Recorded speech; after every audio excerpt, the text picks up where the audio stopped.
कहते हैं परम पूज्य मुनि श्री विशाल सागर जी महाराज के श्री चरणों में शंका से समाधान की ओर। आज की प्रथम ऑनलाइन जिज्ञासा के बाद तैयार रहेंगी ब्रह्मचारिणी दीप्ति दीदी सहपुरा, सिनी सुभी जैन शिवनी, विशाल हृदय के धारक पूज्य गुरुदेव के चरणों में त्रिवार नमोस्तु। महाराज जी, मेरी जिज्ञासा यह है कि बाहुली भगवान जी को केवल ज्ञान 1 वर्ष तक क्यों नहीं हुआ, इसका क्या कारण था? देखो, जब तक भगवान उस छपक श्रेणी के योग्य अपने वातावरण को नहीं बनाएंगे तब तक उन्हें केवल ज्ञान की प्राप्ति कभी नहीं होगी। एक बात याद रखो, जब तक 4 आघात्य कर्म उनके जीवन से नहीं जाएंगे, और 4 आघात्य कर्मों को दूर करने के लिए भगवान को एक साधना होती है जिसमें भगवान उस शुक्ल ध्यान के योग्य ध्यान को ध्याते हैं। जब तक वो शुक्ल ध्यान के योग्य ध्यान को नहीं ध्याएगा कभी भी उन्हें केवल ज्ञान की प्राप्ति नहीं होगी। तो भगवान को केवल ज्ञान की प्राप्ति इसलिए नहीं हुई कि उस योग्य उनका शुक्ल ध्यान के योग्य भी उनका ध्यान नहीं था। और जब उन्होंने शुक्ल ध्यान को ध्याया और छपक श्रेणी पे जैसे आरूढ़ हुए तो उनके 4 आघात्य कर्मों का नाश होकर अपने आप उन्हें उस केवल ज्ञान की रूपी सूर्य की प्राप्ति उन्हें हुई थी। तो भगवान वैसे तो जैसे ये भरत चक्र ने अंतर्मुख में ध्याया उन्हें अंतर्मुख में हो गया, ऋषभदेव को 1000 वर्ष में हुआ और बाहुबली को 1 वर्ष में हुआ। तो ऐसी कोई शर्त नहीं है उसके साथ समय की, लेकिन शर्त है ध्यान की। जिस योग ध्यान को धाते हैं तो उन्हें केवल ज्ञान की प्राप्ति होती है। ऐसा उनके साथ भी हुआ। नमोस्तु महाराज श्री, नमोस्तु पूरे परिवार की ओर से नमोस्तु। महाराज श्री, जो आपने चौमासी में कर्म बताए थे उसकी चैन जो कैसे तोड़, कर्मों की चैन आगे आगे बढ़ते जाते बोलते कर्मों की चैन। देखो, कर्म को जब जब आपको तोड़ना है, कर्म की एक चेन आपके साथ लगी हुई है, क्योंकि हर व्यक्ति चाहता है मोक्ष। आप में से कितने लोग मोक्ष जाना चाहते हैं? सब जाना चाहते, लेकिन मोक्ष जाने के योग्य कार्य कितने लोग करना चाहते हैं? वो कोई नहीं करना चाहते। नहीं, ये तो झूठी बात है कि हम कर नहीं पाते, हम करते नहीं है ये कहो। क्योंकि हम क्या साधु आपके बीच में से ही तो साधु निकलता है, आपके बीच में से ही तो हारिकाएं बाहर आती हैं। तो हम उस योग्य कार्य को करते नहीं है। तो हमें उस चेन को अगर तोड़ना है तो नियम से हमें इस महाव्रतों को लेना होगा तभी, और महाव्रत के साथ हमें उस समता रूपी ध्यान का आश्रय लेना ही होगा, तभी हमारी ये चेन, संसार की चेन टूट सकती है। जितने भी महापुरुष हुए, जब जब उन्हें इन संसार से ऊपर उठना था तब तब उन्होंने इस चेन को तोड़ने के लिए देखिए आप कितना पुरुषार्थ किया। तो वो हमें करना है, और जिस पल हम कर जाएंगे नियम से हमारी वो चेन टूट जाएगी। आज की ऑनलाइन जिज्ञासा के बाद तैयार रहेंगे विधान जेजानी नागपुर, आशी जैन सहपुरा। नमोस्तु महाराज जी। महाराज जी, मेरी जिज्ञासा है, महाराज जी कहते हैं कि उनको दे दो पहले माइक, उसको पूछ लें दो। नमोस्तु महाराज जी, नमोस्तु नमोस्तु नमोस्तु। महाराज जी, मेरी यह जिज्ञासा है कि 24 तीर्थंकरों के 24 चिन्ह होते हैं, वह कैसे ढूंढे गए हैं? ये 24 तीर्थंकर के जो चिन्ह पाए जाते हैं बेटा, ये सौंदर्यमिंद्र निश्चित करता है। जब भगवान का जन्माभिषेक होता है ना, कोई भी तीर्थंकर भगवान, आप लोग थोड़ा इधर हो जाओ ना, थोड़ा हो सका या तो लोग पीछे आने वाले बैठ जाए। तो 24 तीर्थंकरों के चिन्ह जन्माभिषेक के साथ अपने तय किए जाते हैं। जैसे भगवान को सुमेरु पर्वत पर सौंदर्यमिंद्र ले जाता है तो सौंदर्यमिंद्र उनके दाहिने पैर के अंगूठे में देखता है और उस चिन्ह को निश्चित करता है। तो 24 तीर्थंकरों के चिन्ह उनके दाहिने पैर से सौंदर्यमिंद्र द्वारा निश्चित होते। ठीक है, ऑनलाइन जिज्ञासा के बाद तैयार रहेंगे कुमारी आशी जैन सहपुरा, सुबोध जैन, दिगंबर कराना सहपुरा। नमोस्तु महाराज जी। महाराज जी, निदान बंध क्या होता है, इसे काटा क्यों नहीं जा सकता? निदान बंध का सीधा सीधा मतलब यही है, हम संसार के विषयों में जब आकर्षित हो जाते हैं और जितना धर्म ध्यान हम करते हैं उसके अपोज में मांग लेते हैं। मान लो आपने कोई धर्म ध्यान किया, कोई विधान किया, उपास किए, आपने कोई साधना की, व्रत लिए, और उनके बदले में आपने कह दिया कि मुझे संसार की ये वस्तु मिल जाए, संसार का ये पद मिल जाए, चक्रवर्ती पद मिल जाए, नारायण पद मिल जाए, मैं बहुत बड़ा सेठ हो जाऊँ, मेरी संतान हो जाए, ये निदान बंद की ओर चला जाता है। तो जब जब हम निदान बंद की ओर जाएंगे तब तब हमारा पुण्य नियम से कमज़ोर होगा। और इसको काटने का उपाय यही है, पहले तो मांगा ही क्यों आपने, निदान आपने किया ही क्यों?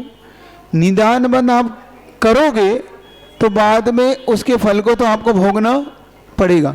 तो आप निदान बंद के फल से अगर बचना चाहते हो तो निदान बंद कभी मत करो, कभी भी अपने पुण्य को मत बेचो।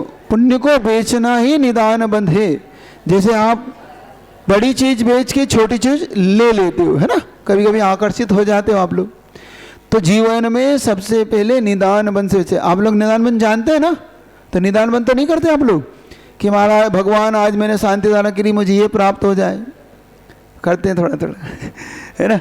आज मैंने अष्टांगी का विधान किया है, भगवान हमारी ये समस्या दूर हो जाए। एक बात याद रखो, हम भक्त हैं, भिखारी नहीं। क्या है हम भक्त हैं। हम भक्त बने रहें, भिखारी ना बने। तो मांगने की आदत जरा छोड़ दो। जिस पेड़ के नीचे खड़े हो वो वास्तव में चिंतामणि रत्न है, वे वहाँ वैसे ही मांगना नहीं पड़ता, वहाँ तो सहज मिल जाता है। कभी पेड़ के नीचे मांगा जाता है कभी, है ना। तो मांगना नहीं, हम भक्त बन के आएंगे कि भिखारी? भक्त बन के। नमोस्तु महाराज श्री। ये प्रसंग आता है कि अवधि ज्ञानी मुनि पिच्छी नहीं रखते चतुर्थ काल में, तो वो जीवों की रक्षा कैसे करते हैं? नहीं, ऐसा गलत प्रसंग है। अगर कोई आपको ये बता रहा है, रिद्धिधारी मुनियों के लिए पीछे की आवश्यकता नहीं पड़ती, ऐसे प्रसंग जरूर मिलते हैं। लेकिन जिनको रिद्धियाँ नहीं हैं उन साधुओं के लिए पीछे रखना ही होती है, क्योंकि उन्हें सूक्ष्म जीवों की बचाने। चाहे उमा स्वामी महाराज का प्रसंग देख लें या उससे पूर्व के भी कई प्रसंग आप देखोगे तो वहाँ आपको पीछे का मिलेगा। अब ये बात अलग है कि ऐसी पीछे नहीं मिलती थी। पहले तो क्या करते थे, जंगल से मोर के पंख उठाए और एक गठरा बना लिया, है ना। ऐसी स्टैंडर्ड पीछे नहीं मिलती, आजकल पंचम काल में मिलती है सब पीछियाँ, जो आप लोग बड़ा सुंदर सी गोल बना के देते। पहले ऐसा कोई भी नियम। आप में से किसी को पूछना हो तो हाथ खड़े कर लेना। और हाँ, ठीक, अगली जिज्ञासा के लिए आमंत्रित हैं श्रीमती रानी मुकेश जैन नागपुर। इनके बाद तैयार रहेंगी श्रीमती सरिता जैन नागपुर। इतना सभी का आमंत्रित करो। महाराज श्री के चरणों में मेरा और मेरे परिवार की ओर से त्रिवार नमोस्तु नमोस्तु नमोस्तु।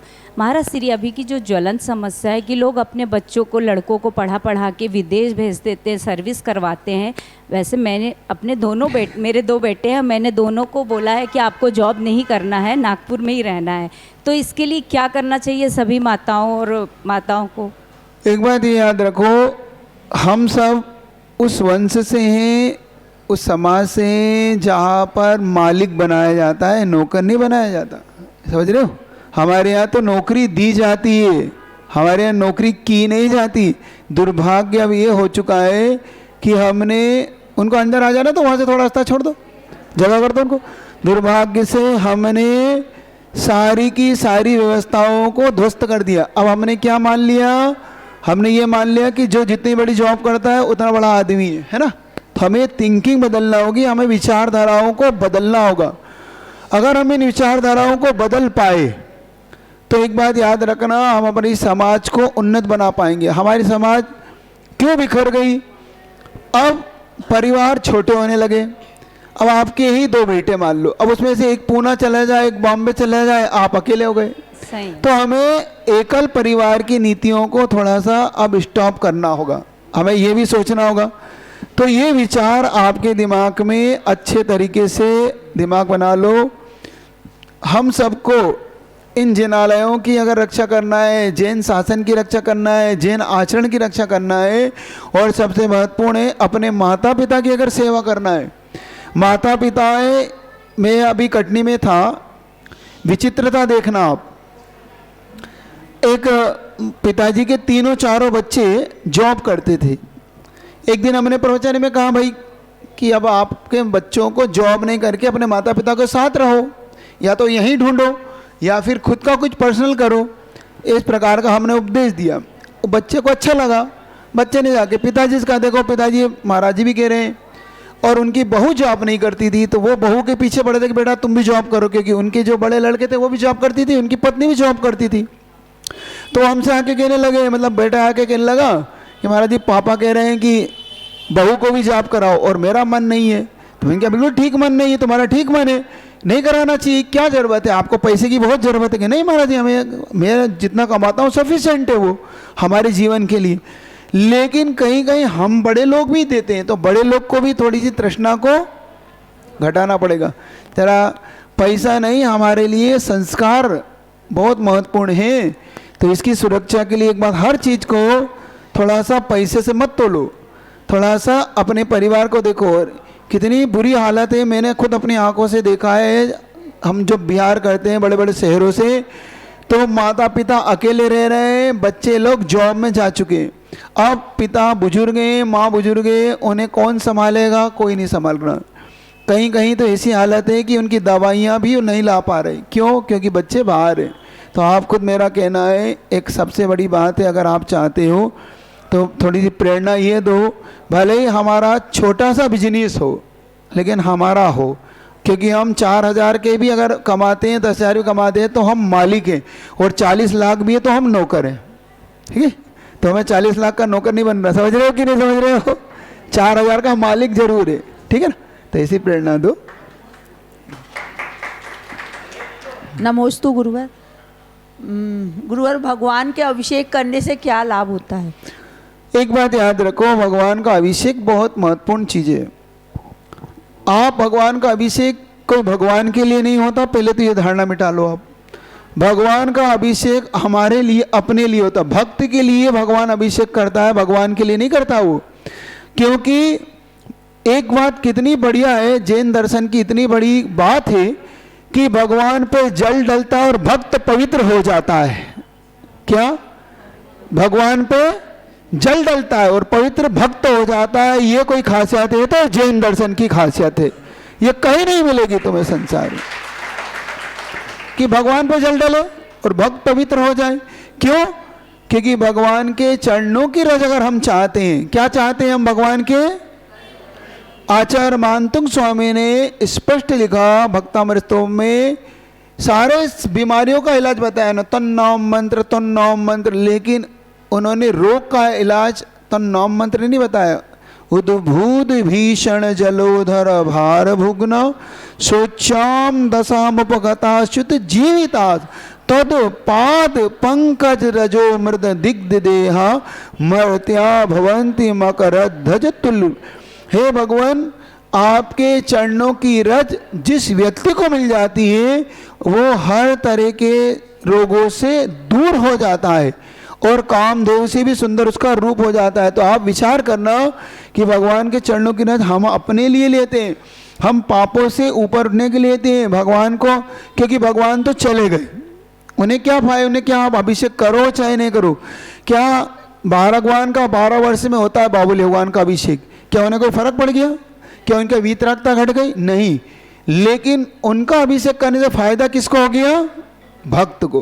तो हमें भगवान की भक्ति बढ़ाने के लिए ही भगवान की स्तुति और श्रावकों का तो प्रथम आवश्यक क्या है, पहले ये बता दो बस। नहीं, जिनेंद्र पूजा, और पूजा का पहला अंग क्या है? अभिषेक। तो सबसे पहले भगवान का अभिषेक करके ही, क्योंकि जैन दर्शन का अगर कोई भी श्रावक होगा तो नियम से भगवान की अभिषेक, उनका गंधोदक सिर पे चढ़ाए बगैर कभी भी वो शुरुआत दिन की करेगा ही नहीं। तो भगवान के अभिषेक करके, और महिला वर्ग विशेष तौर से आप अभिषेक देखते हो कि नहीं? हाँ, तो अभिषेक देखकर ही आप लोग अपने दिन की शुरुआत किया। अगली जिज्ञासा के लिए आमंत्रित हैं श्रीमती पिंकी जैन नागपुर। इनके बाद तैयार रहेंगी श्रीमती शीला हरी जैन नागपुर। नमोस्तु महाराज जी, मेरा नाम है पिंकी जैन। मेरा प्रश्न है कि विधान के बाद मंगल कलश की सामग्री का क्या करना चाहिए? मंगल कलश की सामग्री अगर 2 प्रकार से डलती है, एक डलती है पंचमेवे के रूप में, जैसे कि अखरोट है, बादाम है ना, ये डलती है। अगर वो डली है तो आप सबको बांट दो, आराम से मांगलिक है वो, कोई दिक्कत नहीं, कोई निर्माल्य नहीं है। और अगर उसके अंदर किसी प्रकार की सरसों है और आपकी हल्दी की गांठ है और कुछ भी है, तो आप उसको कहीं भी, आप अगर सुंदर सुरक्षित है वो, उसमें कोई जीव नहीं पड़े, तो आप उसमें डली रहने दो और चांदी का डाल के आप मंगल स्थान पे कहीं पे रख दो। और अगर आपको अलग ही करना है तो कहीं भी अलग से अलग कर दिया, उसमें कोई भ्रम नहीं पालना, कोई डरना नहीं, कोई जादू नहीं, कोई टोना नहीं। दिमाग में ज़्यादा अपने को बहुत सारे भ्रम आ जाते हैं, क्या मालूम इसका क्या करें, हम कलश हिला देंगे तो कुछ हो ना जाए, है ना, होता ना। तो आप हिलाने के लिए भी पंडित को बुलाते हो। चलिए, हम लोग दिवाली क्यों मनाते हैं? हाँ अभी दिवाली गई है बेटा, फिर गई बताएंगे। चलो। नमोस्तु महाराज जी, नमोस्तु महाराज जी, नमोस्तु महाराज जी। मेरा एक शंका है कि हमें जो कोई आहार देने जो जाते हैं हम दूसरों के चौके में, जैसे हम रामटेक में अभी आए थे, हमें परसों जैसे दूसरों के चौकों में ही जाते हैं और हमें सिर्फ एक इतना सा आहार दे के हमें बोल दिया जाता है कि आप आंटी बाहर हो जाइए। तो उसमें हमें विकल्प होना चाहिए या नहीं होना चाहिए? क्योंकि हम न तो हमारी सामग्री लगती है, न हमें उस समय इतने से संतुष्टि होती है, तो हमें उसमें जाए तो कोई मतलब पुण्य है या मतलब मन को संतुष्टि है। और एक पुण्य जो मूल नायक जो भगवान जैसे चंदा प्रभु शांतिनाथ पार्श्वनाथ, उसमें अगर अपनी आस्था जिस तरह अगर किसी को चंद प्रभु पे, किसी पे पार्श्वनाथ पे, अगर हम पार्श्वनाथ भगवान पे देखते हैं ज़्यादा भाव उन पे आते हैं। पहले एक प्रश्न का उत्तर देता हूँ आपको, मैं दूसरा प्रश्न का उत्तर, प्रश्न माला नहीं पूछना है, प्रश्न पूछना है। चलो पहले प्रश्न का, एक बात ये याद रखो, हम उस समाज से बिलोंग करते हैं जो हम कोई गरीब नहीं है, हमको इतने भी दरिद्र नहीं है कि अपने गुरु के लिए स्वयं आहार ना दे सके। हम क्यों जा रहे हैं दूसरे के चौके में? हम अपनी सामग्री, अपना चौका नवदा भक्ति खुद लगा रहे। हम क्यों किसी के आश्रय हैं कि हम वहाँ चले गए उठा के दे दिया? नहीं, स्वयं जाओ, स्वयं के लेके जाओ। आप 4 लोग जाओ, मना नहीं कर रहा, लेकिन आप अपनी सामग्री ले जाओ, अपना खुद का नवदा भक्ति के योग्य वहाँ वातावरण बनाओ और आराम से पड़गान करके पूरा हार दो ना, कौन आपको हटाएगा?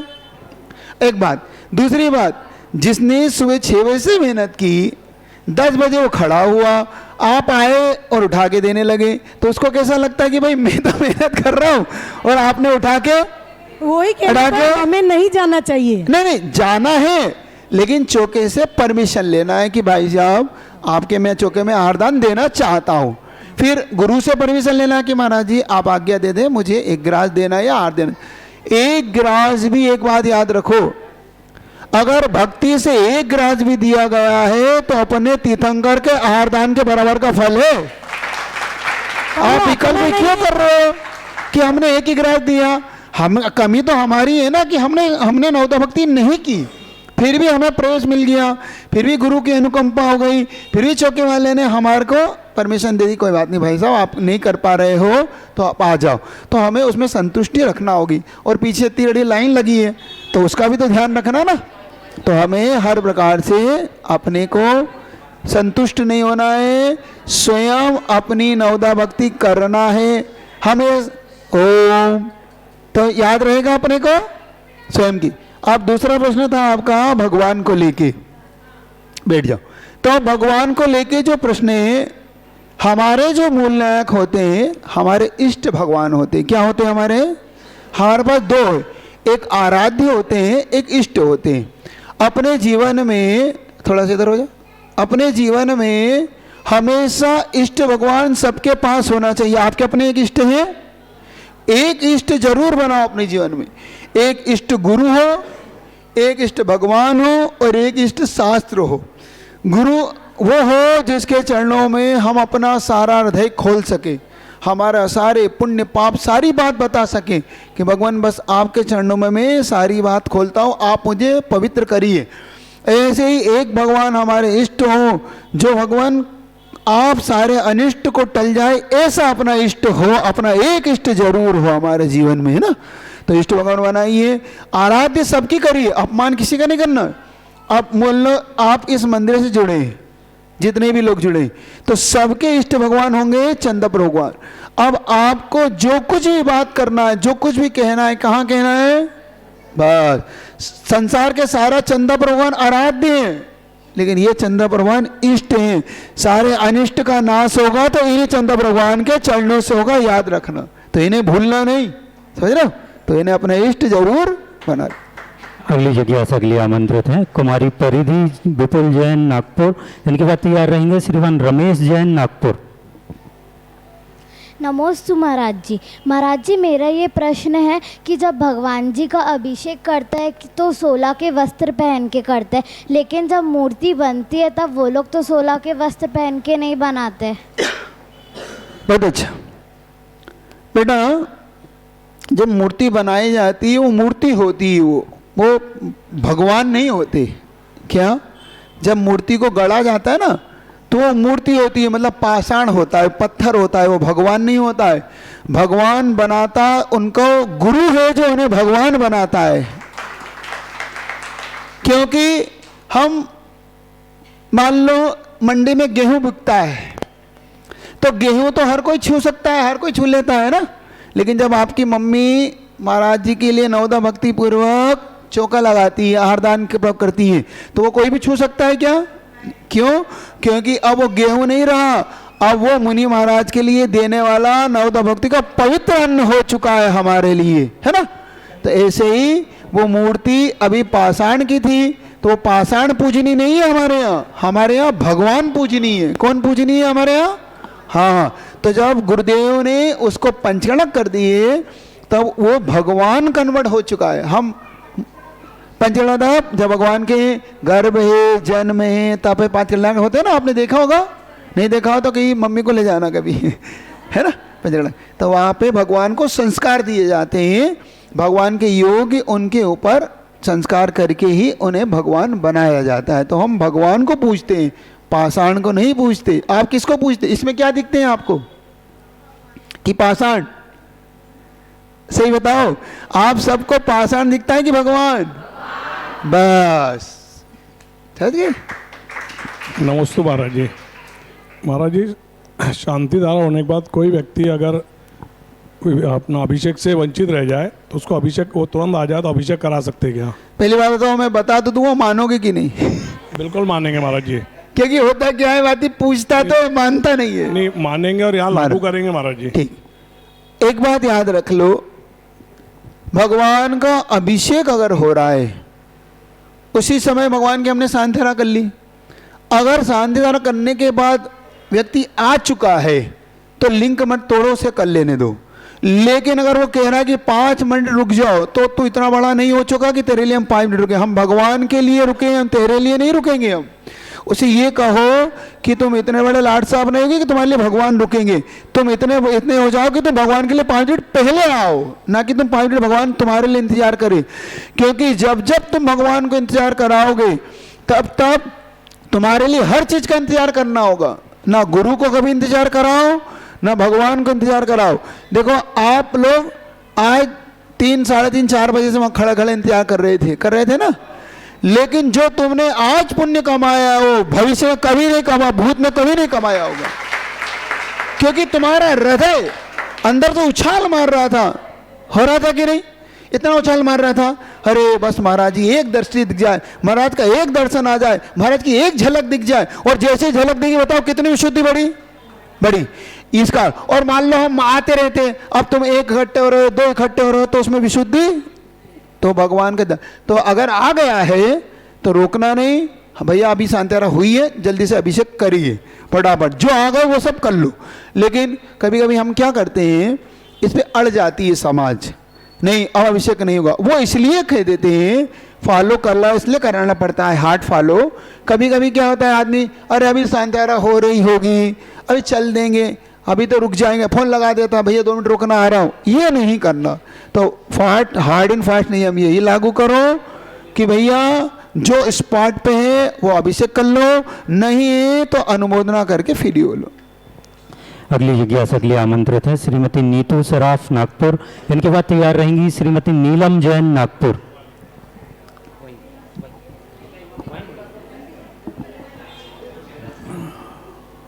मुनि श्री के चरणों में बारंबार नमोस्तु नमोस्तु नमोस्तु।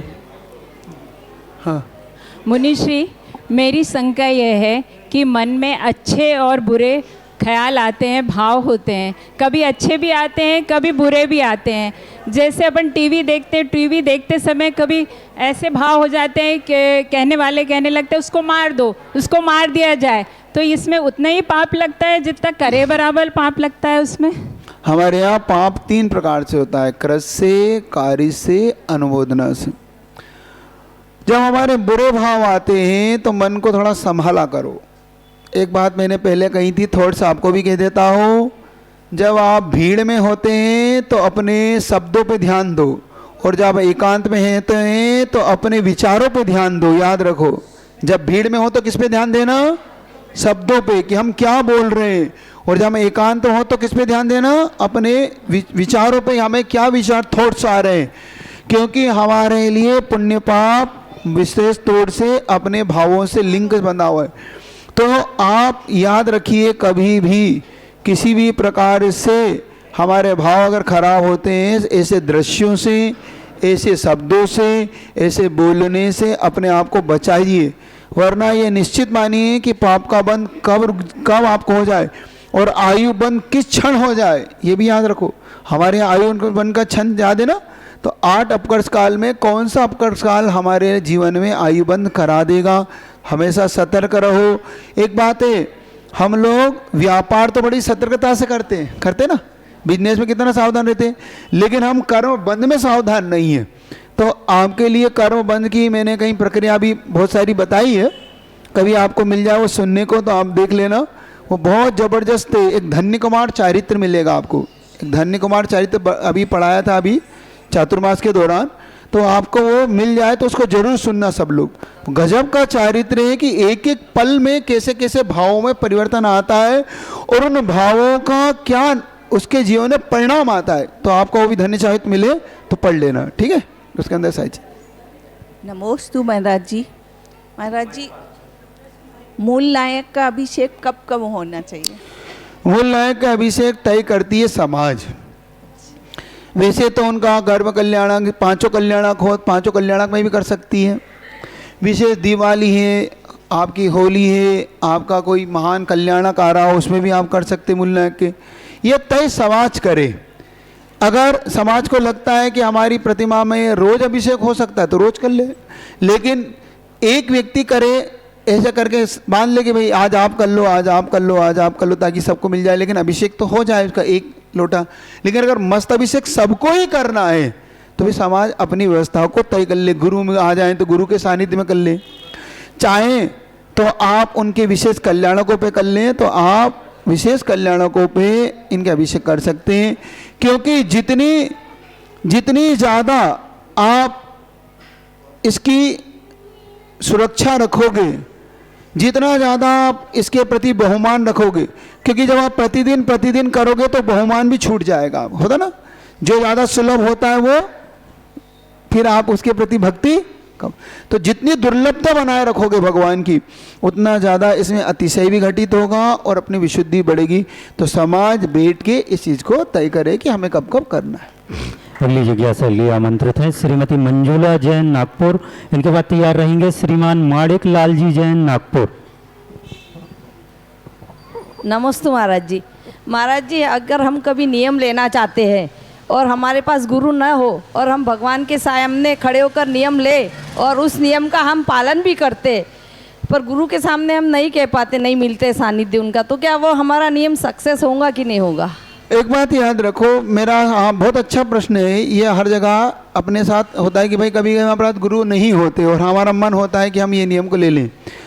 ले लो, आप भगवान के सामने वो उस नियम को ले लो, लेकिन उसमें एक लाइन और जोड़ दो। आप सबके लिए बता रहा हूँ कि जिस क्षण हमें गुरु मिलेंगे, हम अपने नियम को हम अपने गुरु को बताएंगे, फिर गुरु उस नियम में जो भी परिवर्तन लाएंगे उसको हम स्वीकार करेंगे। कि कभी कभी क्या होता है, हम नियम हार्ड एंड फास्ट ले लेते हैं, फिर बाद में कहते हैं महाराज जब मैं नियम तोड़ूं क्या करूं, तो फिर महाराज जी क्या करेंगे उसमें। तो इसलिए हम उसमें भगवान के सामने नियम लोगे, पूरा फल है उसका, पूरा फल मिलेगा, मत घबराओ। बस इतना सा है, कभी कभी हम नियम को कैसे लेना और कितनी मात्रा होना, तो हम इसकी मात्रा नहीं समझ पाते, फिर बाद में हमारे सामने बहुत सारी समस्या खड़ी हो जाती है। अब क्या करें, नियम लें तोड़ें, नियम को पालें, पालते तो समस्या और तोड़ देते हैं तो समझ। तो हमें नियम लेते हुए एक लाइन जोड़ लो कि अगर गुरु जिस दिन मुझे मिलेंगे मैं उनसे गुरु को बताऊंगी मैंने ये नियम लिया है, अगर मेरे गुरु कहेंगे तो मैं इस नियम में परिवर्तन कर लूँगी। ठीक है ना, इस प्रकार से नियम लो। माइक पास।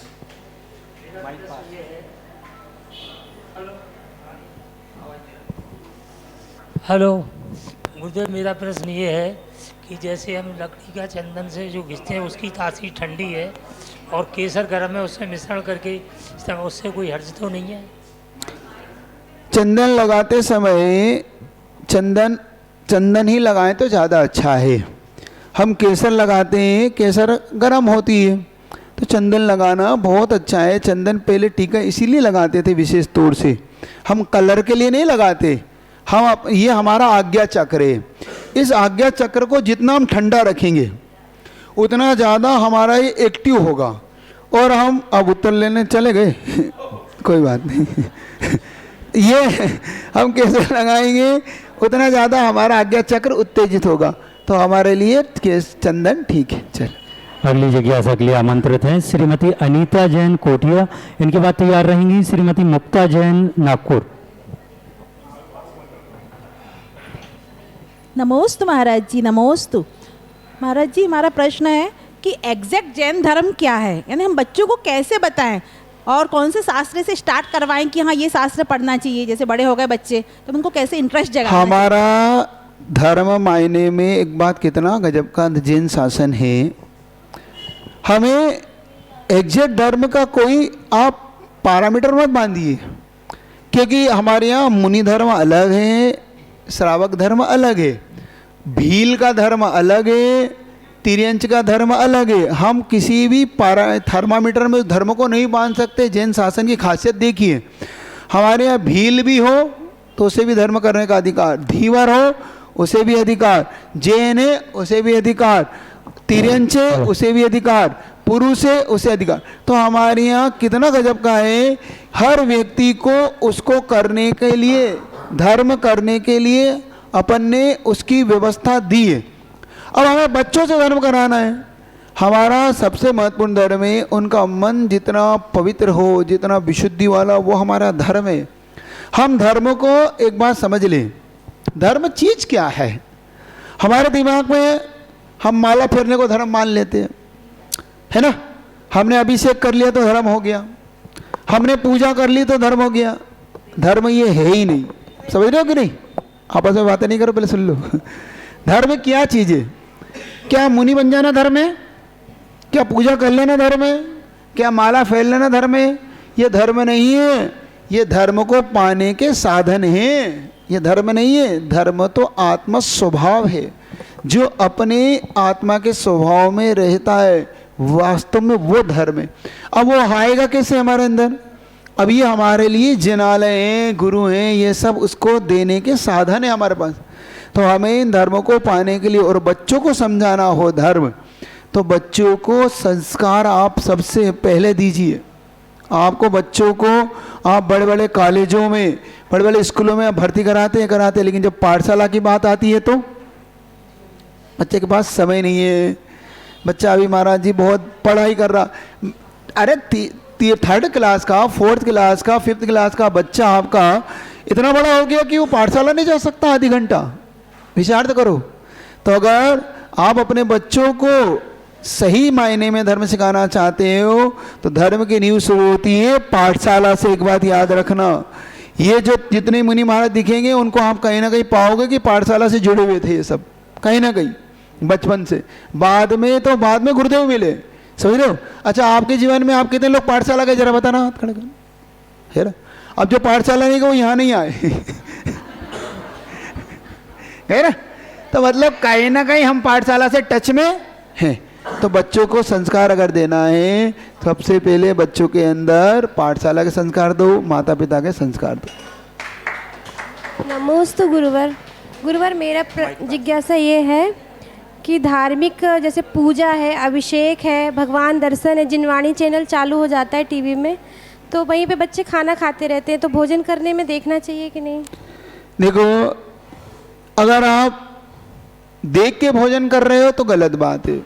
अब भोजन करते समय देख लो तो कोई बात नहीं है।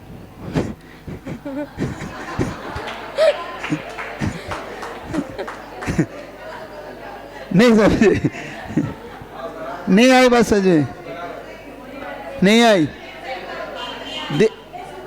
देखते समय भोजन नहीं करना है, लेकिन भोजन करते समय देख सकते हैं।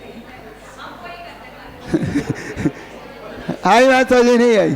तो आपको बच्चों को, क्योंकि नहीं तो आप और कुछ देखोगे। पहली बात तो सब लोग एक नियम ले लो कि भोजन करते समय कोई भी चीज़ मत देखो। क्यों? कि मान लो अगर बाल चला गया आपके अंदर तो आपको कंठ में आपका स्वर भंग हो सकता है। क्यों मुनि महाराज अंतराय कर देते बाल का? क्यों मुनि महाराज जीव का अंतराय कर देते? अब सुन लो, बाल अगर कंठ में चला जाएगा तो आपका स्वर भंग हो सकता है। स्वर में बोलते हैं ना, बहुत से लोग स्वर नहीं निकलते, ये बाल अटक जाते हैं। जिनको मान लो मकड़ी चली गई तो उन्हें जलोदर रोग हो सकता है। जिनको मक्खी चली गई, मक्खी जाने वाले को भी बहुत सारे रोग हो जाते हैं। और आप क्या करते हैं? इधर देखते हैं ऐसे। अच्छा एक बताओ, आप में से कितने लोग को अंतराय आया आज तक? नहीं आता ना अंदर, तुम्हें आ ही नहीं सकता। तुम दुनिया के सबसे पुण्यात्मा जीव हो। अंतराय तो पापी लोगों को आता है, पर पुण्यात्मा को अंतराय थोड़ी आता है। तो समझ रहे हो?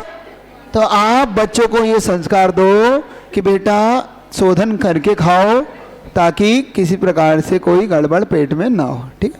अगली जिज्ञासा के लिए आमंत्रित है श्रीमती रश्मि जैन नागपुर। इनके बाद तैयार रहेंगी श्रीमती प्रेमलता जैन नागपुर। चलिए जल्दी जल्दी कर लो, समय हो रहा है। नमोस्तु महाराज जी, नमोस्तु नमोस्तु। मेरा ये प्रश्न है कि भगवान की फ़ोटो, महाराज जी की फ़ोटो हर चीज़ में, जैसे अखबार में इतनी इतनी सी आ जाती है या कोई भी पैम्फलेट में आ जाती है, तो उसको कैसे हटाएं जब हमें वो चीज़ अलग करनी है? मतलब कैलेंडर में भी हर पेपर पे फ़ोटो रहती है बहुत बार, तो उसका क्या करें? आजकल उसकी रिसाइकल होती है ना, तो आप रिसाइकल नहीं तो जैसे पूरा का पूरा पेपर अलग निकाल लेते हैं, लेकिन जितने में सिर्फ महाराज जी की फोटो या भगवान की फोटो वो निकाल के अलग कर लिया, तो अब उसका फिर क्या करेंगे? रिसाइकल बताया ना, आजकल रिसाइकल होता है। नहीं तो रिसाइकल के लिए रद्दी वालों को बेच देंगे। रद्दी वालों को नहीं, आजकल जैसे दिल्ली में कुछ है, कुछ एमपी में है, जहाँ पे जो धार्मिक लोग वो उसी धार्मिक पुस्तकों का रिसाइकल, जैसे पुरानी पुस्तकें होती हैं जिनको मान लो फट गई हैं और उपयोग नहीं हो रही है, तो उनको रिसाइकल के लिए भेजते ना, ऐसे उसको भी भेज सकते हैं। अच्छा। नमोस्तु महाराज जी, नमोस्तु महाराज जी। हम जब रोज पूजा करते हैं तो उसमें मूल नायक जो भगवान होते हैं उनकी पूजा और जाप रोज करना चाहिए? नहीं, ऐसा कोई एकांत नियम नहीं है आपका कि आप उसको अर्घ जरूर दें। मान लो आपको कोई विधान करना है और आपको बड़ी पूजा कोई करना है और इसमें आपके पास समय की थोड़ा अभाव सा हो रहा हो, तो आप मूला भगवान को अर्घ दे दें और अपनी पूजा शुरू कर लें। इसका कोई एकांत नियम नहीं है कि आप उसकी पूजा हार्ड एंड फास्ट करें, लेकिन करें तो बहुत अच्छा है कि अपने मूल नायक भगवान है। अगर नहीं हमारे पास समय का अभाव हो रहा है तो आप अर्घ दे लें, दोनों प्रकार से आप कर सकते हैं। अगली जिज्ञासा के लिए आमंत्रित है श्रीमती श्वेता जैन नागपुर। इनके बाद तैयार रहेंगी श्रीमती रेखा जैन नागपुर। गुरुवर के चरणों में मेरा बारंबार नमोस्तु नमोस्तु नमोस्तु। गुरुवर, मेरा प्रश्न ये है कि दान उत्तम कौन सा है? जो मंदिर में हम दान करते वो उत्तम है, या फिर हम वृद्धा आश्रम, अनाथ आश्रम या जो गरीबों में दान करते, तो उत्तम दान कौन सा है? दान के लिए पात्र आवश्यक होता है। आप पात्र से दान को तय करिए। हमारे पास भूमि होती है, आप मैं अगर आपसे ये प्रश्न करूं कि आपके पास एक बंजर भूमि है, आपके पास एक मध्यम भूमि है और एक के पास बालको शांति बना कर इधर इधर देखो, मैं इधर उर्वरक भूमि है। अब आप कौन सी भूमि पसंद करेंगे, बंजर की उर्वरक? उर्वरक भूमि पसंद करेंगे, सीधी सी बात है। तो हमें नियम से जो भूमि हमारे लिए ऊर्जा देती हो, जो फसल ज़्यादा हमारी बढ़ के आती हो, हम नियम से वही देंगे। तो हमारे लिए उत्तम पात्र कौन है? मुनि महाराज, जो हमारी सर्वश्रेष्ठ ऊर्जक भूमि है। हमारे लिए हमारा मंदिर सबसे उर्वरक भूमि है, हमारा चैत्यालय, हमारा आहारदान, तो हमें वो देना। लेकिन जब हमें आवश्यक लग रहा हो, अब ये तय करना, मान लो हमारे पास 4 प्रकार का दान है, आहार दान है, औसत दान है, अभय दान है, शास्त्र दान है, ज्ञान दान है ना। अब हमें कौन से दान की क्या आवश्यकता है उसे देखो। हमें अगर औसत दान देना है तो हम अभी औसत दान दे, आहार दान मतलब अभी शास्त्र दान की जरूरत नहीं है हमें। तो महत्वपूर्ण है आवश्यकता, कौन से दान की आवश्यकता है उसे दे। आप कहीं कहीं गड़बड़ करते हैं, देना आपको आहार दान है और दे रहा आप ज्ञान दान है। भूखे पेट कुछ नहीं होता है ना। जब देना ज्ञान दान है तो हम और कुछ देने लग जाएं। तो हमें स्वयं तय करना होगा, हमारा स्वविवेक जागृत करना होगा कि हमें इस समय कौन से दान की आवश्यकता है, उसके अनुसार दी। और भूमि पहले तय करना, भूमि जरूरी है। बिना भूमि के अगर बीज बो दोगे तो बीज सड़ जाएगा। इसलिए भूमि को पहले तय करना कि कौन सी भूमि में हमें दाना बोना है। नमोस्तु महाराज जी, नमोस्तु नमोस्तु। मेरी जिज्ञासा ये है कि हम लोग विधान करते हैं अष्टांगा में या जैसे, तो सिर्फ मतलब कलश स्थापना करते हैं, मांडना नहीं रखते हैं, तो वो सही है क्या? नहीं, मांडना आपका स्थापित होना चाहिए। अगर विधिवत आपको करना है तो। आप बिना विधि के कर रहे हो, सिर्फ मन को बड़ा लगाए रखने के लिए, धर्म ध्यान करने के लिए करना तो एक अलग बात है। लेकिन क्योंकि मांडला उस विधि का एक चक्र होता है, एक बात याद रखो, क्योंकि उससे हमारी विशुद्धि बढ़ती है और हमें ये ध्यान होता है कि हम कौन से पे थे, हमें क्या करना था, हमारी पूजा कहाँ पहुँच चुकी है। नहीं तो हम ही भूल जाएंगे कल हम कहाँ थे। हमें विधि पूर्वक कार्य की, एक बात आप याद रख लो, क्रिया महत्वपूर्ण नहीं है, विधि पूर्वक क्रिया महत्वपूर्ण है। मान लो आपसे थाली में भोजन देता है और कोई आपको एक हाथ में भोजन दे दे कि भैया ये लो, एक रोटी लो, ये सब्जी लो, खा लेना, कैसा लगता है? हमें तो अच्छा लगता है, तुम्हें अच्छा नहीं लगेगा। समझ, हमें तो शोभा देगा, हमें हमारे हाथ में थाली शोभा नहीं देगी और तुम्हारे हाथ में ग्रास शोभा नहीं देगा। तो इसलिए याद रखो, तो महत्वपूर्ण थाली है ना, थाली है कि नहीं? आप तुमने कितना अच्छा भोजन बनाया हो, लेकिन जब तक वो थाली में व्यवस्थित ना हो, ऐसे ही कितना अच्छा विधान हो, उसके लिए जब तक मांडना नहीं होगा। एक बात ये अलग है कि आप सामान्य से कर रहे हैं कि भाई अब हम क्या करें, हमें सामान्य से रोज़ ही करना है, तो फिर उसका एक फ्लेक्स जैसा बना लो छोटा सा, लेकिन कम से कम सामने उसकी विधि तो हो हमारे सामने, है ना। हाँ, तो उसका मांडला बनाओ, छोटा बना लो। नहीं, ये 8 दिन रहेगा, क्यों नहीं रहता? 8 दिन एक बार बन जाएगा और 8 दिन तक वो विधान रहेगा, उस पर रोज अर्घ्य चढ़ेंगे। हाँ, ऐसे करें, कोई बात नहीं, कैसे करें, लेकिन विधि पूर्वक करें। ठीक ठीक। अगली जिज्ञासा के लिए आमंत्रित है श्रीमती सुरभि जैन नागपुर। इनके बाद तैयार रहेंगी श्रीमती शांति जैन नागपुर। नमोस्तु महर्षि, नमोस्तु नमोस्तु। चालू, नमोस्तु महर्षि। मेरा सवाल है कि थोड़ा और आगे ले जाओ ना। अभिषेक के बाद गंधोदक कितने टाइम तक शुद्ध रहता है? अभिषेक के बाद गंधोदक शाम तक शुद्ध रहता है। अगर उसकी प्राशुकता आपने पूरी कर रखी है, जल को प्राशुक करा था, तो प्राशुक की 12 घंटे की मर्यादा का कर लिया करो। अगर नहीं करते हैं तो कर लो, इतना उसको इतना गरम कर लो कि उसके अंदर 12 घंटे की उसकी मर्यादा हो। तो अगर हमने सुबह करा है तो शाम तक नियम से उस गंधोदक को हमें लगाना चाहिए। और मैं तो हर जगह कहता हूँ, प्रत्येक व्यक्ति को अपने जिनालय से गंधोदक घर ले जाना चाहिए और शाम तक रखो अपने घरों में, शाम तक प्रतिदिन ले जाओ। क्या करेंगे महाराज गंधोदक का? आपके बच्चे जब स्कूल से आते हैं उन्हें लगाइए, घर में बुजुर्ग हैं जो नहीं आ पा रहे उन्हें दीजिए, आपके घर में कोई नौकर भी आए उसे भी दीजिए, तिरंज हो तो उसे भी लगाइए, और अंत में उसको गमले में विसर्जित कर दीजिए शाम को। और महर्षि, हाँ, क्या दिक्कत है? अधिकारी है वो आपका, खाने दो। तुम्हारा उसका गंधोदक से उसकी बुद्धि ना बदल जाए तो कहना आप लगाओ तो उसे गंधोदक।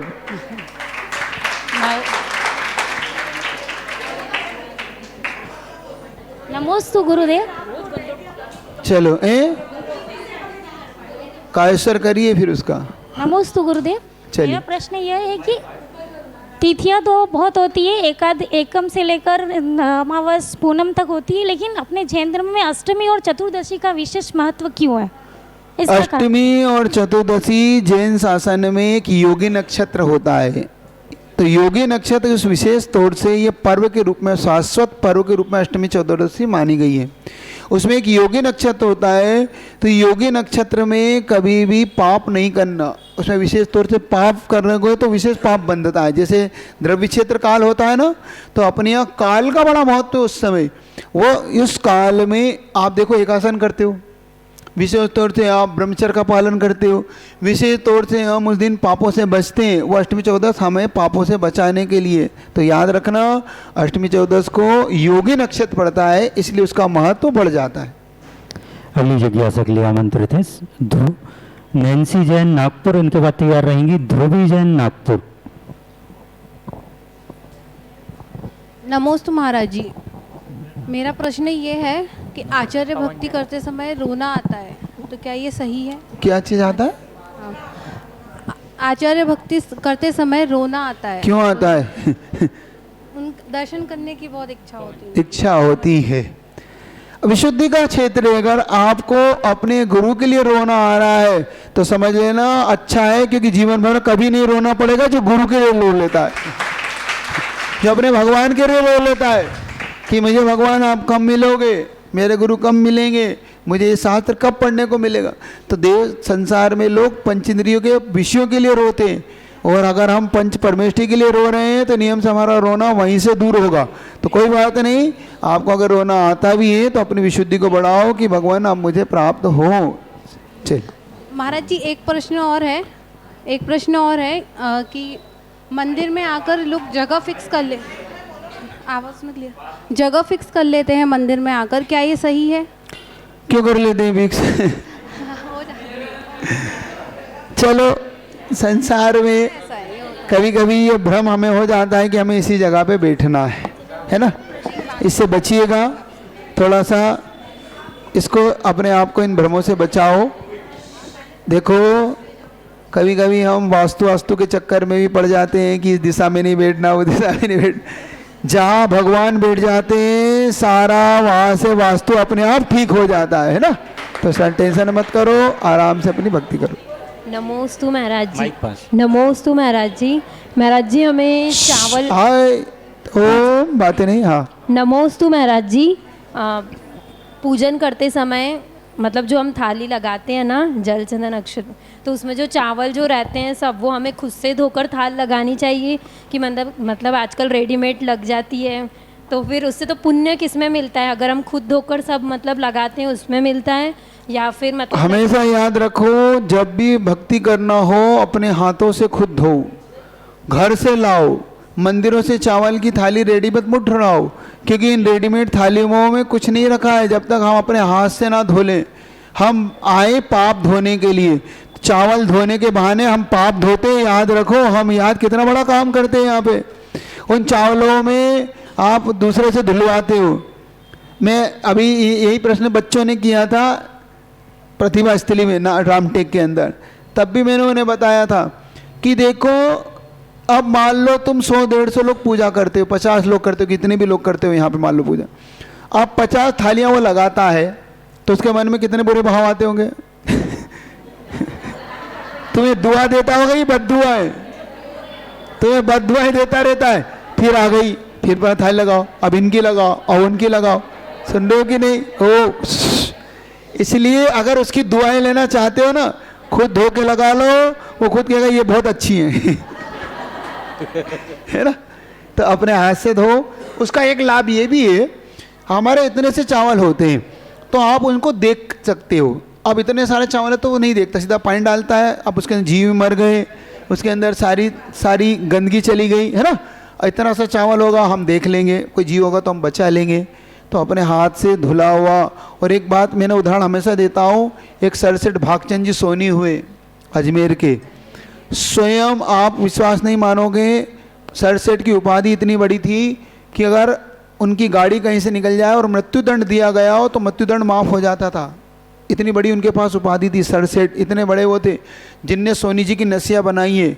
उस सोनी जी की नसिया में कई कुंटल सोना लगा हुआ है, सोचो। जिसने कई कुंटल सोना लगाया है वो व्यक्ति भी अपने हाथ से द्रव्य धोता था। एक बात सुनो, पानी खुद भरता था कुएं से, खुद अपने हाथ से द्रव्य धोते, और एक नहीं 2-4 लोग की खुद धोते थे। तो उनसे पूछा किसी ने, सेठ जी आप नौकर क्यों नहीं लगा लेते, भाई आप तो इतने बड़े हो, पैसे वाले हो। तो सेठ जी कहते हैं क्या मैं नौकर लगा के फिर से मुझे तुम दरिद्र बनाना चाहते हो? ये भगवान की सेवा करता हूं इसलिए तो इतना बड़ा आदमी बना हूं मैं, समझ रहे हो? तो अपने हाथ से धो, सर्व सुंदर है, सर्वश्रेष्ठ तो अपने हाथ से धोना ही है। महाराज श्री एक ऑनलाइन जिज्ञासा प्राप्त हुई है। अभिषेक अविनाश जैन सागर से पूछ रहे हैं, महाराज श्री अभिषेक और आहार सिर्फ सोले के धोती दुपट्टे पहनकर ही क्यों करते हैं, सोले के कुर्ते पैजामे में क्यों नहीं कर सकते? ये बात याद रखो, जिस चीज़ का जो ड्रेस कोड होता है, हर चीज़ का एक ड्रेस कोड होता है, हमें याद रखो। हम क्या धोती दुपट्टे में कॉलेज जा सकते हैं? क्या धोती दुपट्टे में अपन ब्याई जी के यहाँ जा सकते हैं? नहीं ना। तो हम फिर भगवान के घर फिर कुर्ते पैजामे कैसे आ सकते हैं? हमारा ये ड्रेस कोड हमारी पहचान है। जब हम धोती दुपट्टे से भगवान के दर पे आते होते और जिस क्षण आप घर से निकलते हो तो आपको देख के लोग कहते हैं कि आज सगुन हो गया, मैंने एक व्यक्ति को भगवान के घर जाते हुए देखा है। सगुन है ये। जब आप धोती दुपट्टे में होते हो, अगर मान लो कोई जा रहा हो और उसे कोई धोती दुपट्टे में भगवान की भक्ति करने जाता हो दिख जाए तो समझता है कि आज सगुन हुआ। आप कुर्ते पजामे में कुछ कैसे समझ में आएगा तुम कहाँ जा रहे हो? तो खुद सोचो, विचार करो। तो धोती दुपट्टा हमारे लिए बहुत बड़ा मांगलिक चिन्ह है। ये जैन दर्शन की सबसे बड़ी क्रिया है। तो धोती दुपट्टे में ही करो, कभी भी बिना धोती दुपट्टे। और एक कुर्ते पजामा में कौन शुद्ध है कौन अशुद्ध है कैसे पता पड़ेगा? धोती दुपट्टे में हम पहचान तो लेते हैं कि भाई ये शुद्ध है ये अशुद्ध है ना, तो इसलिए हमें धोती दुपट्टे से ही करना। अगली जिज्ञासा के लिए आमंत्रित है श्रीमान विनीत जैन नागपुर। इनके पास तैयार रहेंगी श्रीमती नीरू जैन नागपुर। नमोस्तु नमोस्तु नमोस्तु महाराज, मेरे और मेरे परिवार को से नमोस्तु। महाराज जी जैसे अभिषेक चालू है और कोई नीचे से धोती पहन के ऊपर आ रहा है तो उसको सर्वांग शुद्धि करना जरूरी है? क्योंकि आप अपनी अमृत स्नान होता है वो कर लें तो अमृत स्नान से आपका उतना टाइम नहीं है, लेकिन फिर भी है अभिषेक जैसे खत्म होने पे उतना टाइम नहीं मिल रहा। नहीं करना तो चाहिए, क्योंकि कोई अशुद्धि हमारे यहाँ 3 प्रकार शुद्धि, मंत्र शुद्धि, पहले होती है जल से शुद्धि स्नान शुद्धि, फिर होती है मन शुद्धि और फिर होती है अपने विशुद्ध भावों से शुद्धि। तो हमें अपनी स्नान तो कर लिया, ये हमारी जल शुद्धि हो गई, उसके बाद हमारी मंत्र शुद्धि जरूर होना चाहिए। मान लो इस बीच में हमारा कोई अशुद्ध हो गया हो तो उससे वो हमारी दूर हो जाए, लेकिन जानबूझ के नहीं तुम किसी भी छिल जाओ अपनी मन शुद्धि कर लो, ये नहीं करना।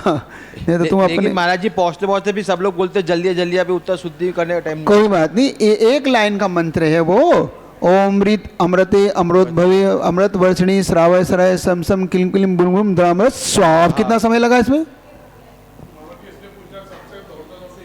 नमोस्तु महाराज जी, नमोस्तु महाराज। एक बात याद रखो, जो जिंदगी भर दौड़ मिटाना चाहते हो तो पहले आ जाओ, नहीं तो जिंदगी भर दौड़ते रहोगे बेटा। त्रिकाल नमोस्तु महाराज जी, नमोस्तु नमोस्तु महाराज जी। जैसे कि आपने बताया गंधोदक जैसे गायों पे लगा सकते हैं या घर में छिड़काव करें, मगर वो घर में नहीं छिड़काव का कहा मैंने। नहीं, जैसे अगर गायों पे लगाते हैं, गैयों पे लगाते हैं और वो नीचे गिरता है। नहीं तो ऐसे आराम से लगाओ ना उसके मस्तक पे। क्या नीचे क्यों गिरा रहे हो? कि जैसे गिर भी जाता है तो पहुंच दो, कोई बात नहीं। बच्चा भी मंदिर में लगाते हैं हाँ। तो वो खुद से लगाते हैं। क्या है, एक बार पूज्य सुधा सागर जी से हम मिले थे तब भी ये चर्चा आई थी, तो महाराज ने कहा था एक बार लगने के बाद अपने आप ही लग चुका है। वो कभी कभी होता है कि भाई अपने यहाँ से बह जाता है, वो अपने आप लग के, अब जैसे एक बार पुंज चढ़ गया, अब पुंज चढ़ गया तो अब दोबारा नहीं चढ़ाना है ना अपने को।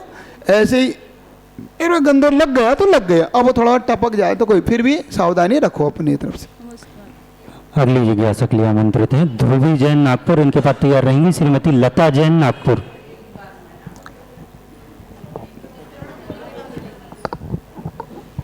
नमोस्तु महाराज जी, नमोस्तु महाराज जी, नमोस्तु महाराज जी।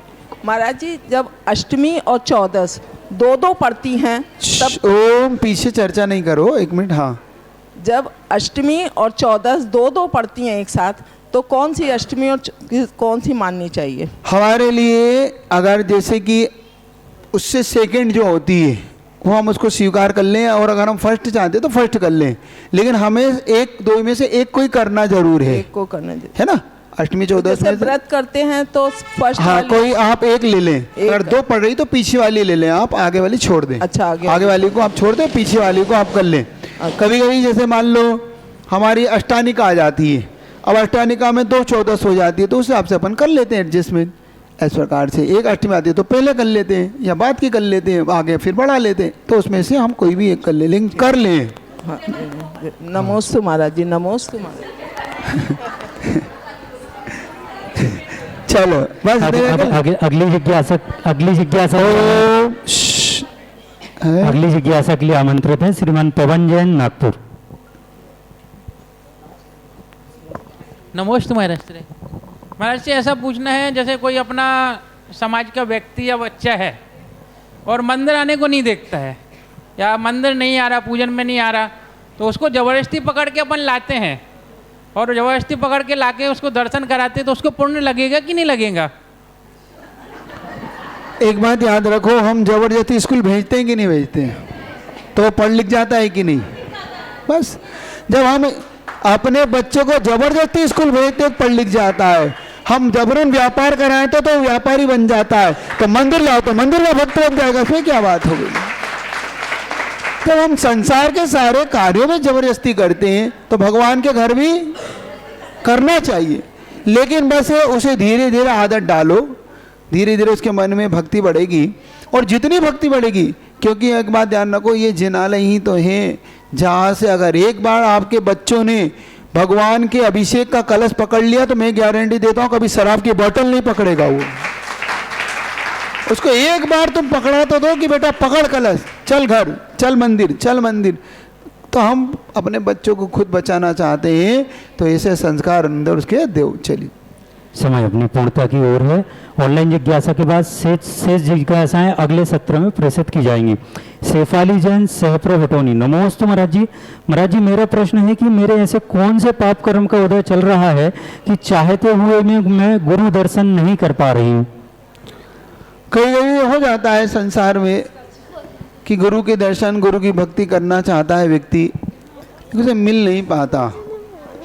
कभी अंतराय कर्म हमसे डल जाते हैं पूर्व भाव में, कभी गुरु के दर्शन के करने चाहता होगा तो हमने भी कोई को अंतराय रोक दिया होगा। आप लोग करते हैं ना कभी कभी, नहीं बेटा जा पहले स्कूल जा, महाराज जी तो आते रहते हैं, महाराज जी तो आते रहेंगे, जा पहले स्कूल जा। अब मान लो उसको 2 मिनट तुम्हें स्कूल भेजने से पहले उसको भगवान गुरु के दर्शन करा देते, स्कूल भेज देते। ऐसे ही नहीं बेटा बाद में मंदिर तो होता रहेगा, पहले जा बस्ता पकड़। हम अपने हाथ से स्वयं का अंतराय कर्म बांधते हैं। हम उन्हें ऐसे प्रेरणा क्यों नहीं देते कि बेटा 1 मिनट स्कूल जाने से पहले चल मैं तेरे को इसको दर्शन करा के लाता हूँ, फिर अपन उसके बाद। लेकिन हमारी आदत ऐसे ही कोई पूर्व भाव में हमसे ऐसे कभी हो जाते हैं, वो जब उदय में आते हैं, जब हमें प्यास लगती है, हमें लगती है अंदर से कि हम गुरु के दर्शन कब कर पाएंगे, तो पश्चाताप करो, अपने पापों के ऊपर आंसू बहाओ कि देखो मैंने कौन सा कर्म बांध लिया, इसलिए मुझे आज गुरु दर्शन।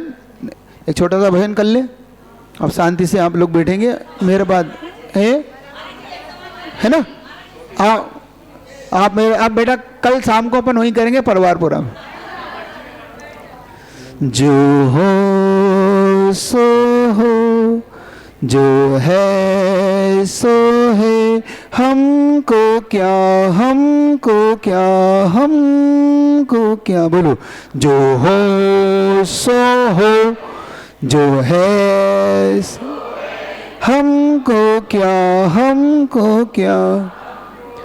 जन्म सुनिश्चित, मरण सुनिश्चित, जन्म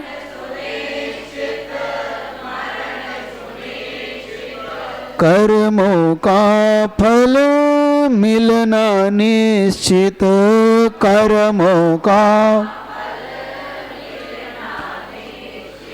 फिर संयोग वियोगों के क्षण, फिर संयोग वियोगों के क्षण, घबराने से क्या घबराने।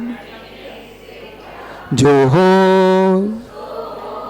जो है, हमको क्या, हमको क्या।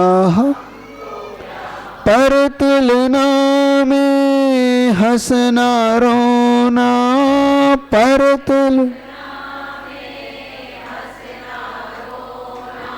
सुखी दुखी यूं पल पल होना, सुखी दुखी यूं चेतन को इन क्षणिकाओं में, चेतन को इन क्षणिकाओं में आखिर मिलता है क्या, आखिर जो हो सो हो जो है, हमको क्या, हमको क्या, पत्नी दौलत बेटी भाई, पत्नी कर्म फलों की है परछाई, कर्म फलों की